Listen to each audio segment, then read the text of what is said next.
當你有朝一日收到母帶，你就知道佢係好接近誕生 Day One 個聲音。咁佢誕生個年代有佢嘅文化色彩，有佢個錄音嘅氣味，呢啲全部都喺晒個母帶裏邊。我嘅人生目標係想將佢定咗格。38年後，你想想一個學生學音樂，問先生可唔可以聽下 Beatles 1965年嗰把聲音啊？老師唔通俾本書佢睇咩？去圖書館？唔係喎，有個人錄低咗喎，我哋撳掣就聽到㗎啦。我叫鄧漢森，係 Sam the Record Man 唱片博物館嘅館長。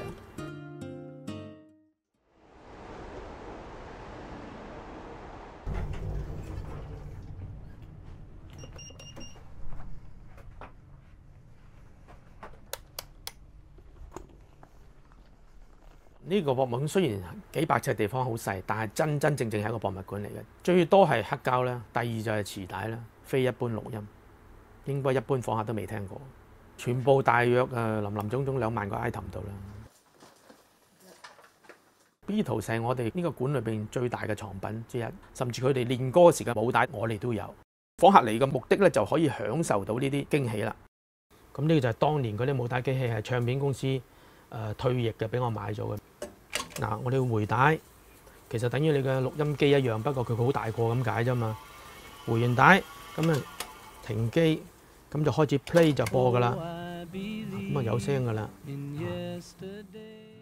40年代47年開始啊，其實唱片公司開始用母帶嚟製作錄音嘅唱片。母帶就係成個藝術團隊所創造嘅第一日嘅真身，非常珍貴。好多年輕人聽咗 Beatles Yesterday 嘅母帶之後咧，佢喊，原來佢哋已經經過呢個母帶嘅音色，係進入咗另外一個空間，係 Beatles 錄音房個空間，係藝術家想追求嗰個空間。咁呢個空間唔係每一個人都可以達到嘅。仲有一次係一個演奏家，係一個荷蘭交響樂團嘅首席演奏家，佢訪港，咁啱我哋呢度有1959年 Violin Concerto 嘅母帶喎。聽完之後，佢恍然大悟，我演奏錯誤，我教錯咗人。呢個真係 shocking experience！我竟然聽到佢用嗰隻小提琴弓啊，係邊個部位？係弓根啊、中弓啊，或者係弓頭？因為佢呢個重量唔同噶嘛，弓根係最重嘅地方。我係一個欣賞嘅觀眾嚟嘅啫，我 technical 嘅嘢我唔識嘅，藝術家就知啦。呢啲係令我一個驚喜嘅一個發現。咁原來母帶係一個咁珍貴嘅藝術品，好可惜世界係冇一個音樂嘅博物館係有母帶聽，係冇啦，冇人會捐出嚟俾你聽。我就係拯救呢啲失落咗嘅母帶嘅人咯，然後將佢重現翻個場景出嚟咯。我每日翻嚟咧就係基本上好忙嘅，將成個博物館咧濃縮咗喺個 APP 裏邊。咁我將呢度所有呢啲軟件，包括母帶啊、母碟啊、卡式帶啊之類咧，全部將佢收錄晒喺呢個 NAS system 裏邊。當你取齊成個之後咧，你就可以排咗序。同一首歌由佢出生嗰年到而家嗰個版本，咁你就排咗個 DNA 出嚟，我叫做音樂 DNA。憑呢個 DNA 你就可以一擊即中睇到呢個錄音呢隻唱片邊一個版本可聽性最高，等人哋可以進場馬上嘗到嘅味道。呢個係我嘅最大目標。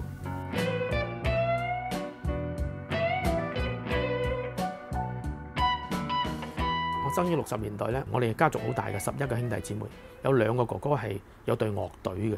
好流行嘅60、70年代係打 band 叫做夾 band， 咁每逢禮拜6日咧就係夾 band。我哋住一啲舊樓嘅，喺3樓對住電車路，咁佢夾 band 啲音響真係嘈到你聾。咁咧我就係俾呢啲搖滾樂嘈大㗎啦。我記得11、12歲開始攞利是錢去買卡式帶同埋黑膠嘅。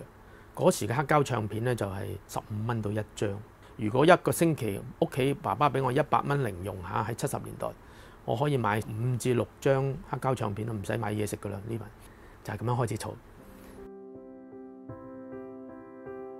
其實25歲我係邊會有錢去開店啊？因為啲錢都買晒唱片。嗰時有1050張唱片。嗰時我妹妹結婚啦，我妹夫咧就想佢唔使翻工啦，咁啊打本就收購我隻碟，大約係1000隻咧，俾咗5萬蚊。咁有人俾到錢，我梗係應承啦。咁就開始去揾鋪開唱片鋪啦。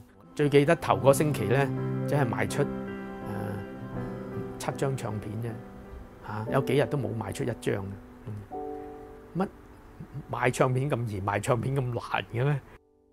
難唔到我嘅，我就去旺角、深水埗嗰啲買過嗰啲地方行家，同佢拆一啲好流行嘅貨，係 import 嗰啲跳舞歌，嗰時好興香港 disco 蘭桂坊，同佢拆一啲我買開最叻嗰啲，佢呢啲係限量版嚟，俾我買晒佢。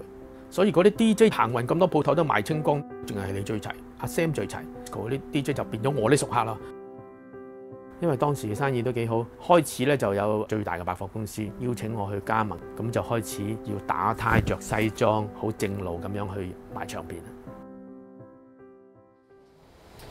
失傳咗、失落咗嘅文化就呢個啦，人哋個個都以為佢係顏色家。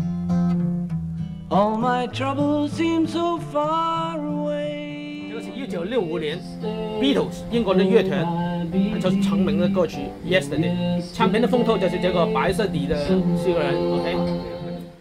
過去的很多的老文化全都放在了這個小房間中。我們去逛別的地方，它像是一個商店，而這裡就如其名一樣，它是個博物館。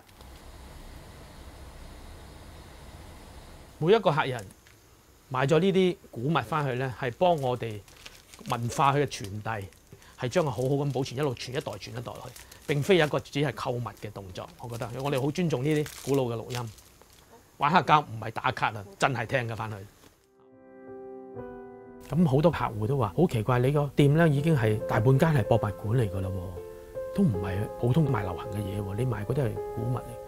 咁就俾我個好大嘅信心，我要揾個會址，真真正正做一個博物館，可以招呼世界各地嘅人。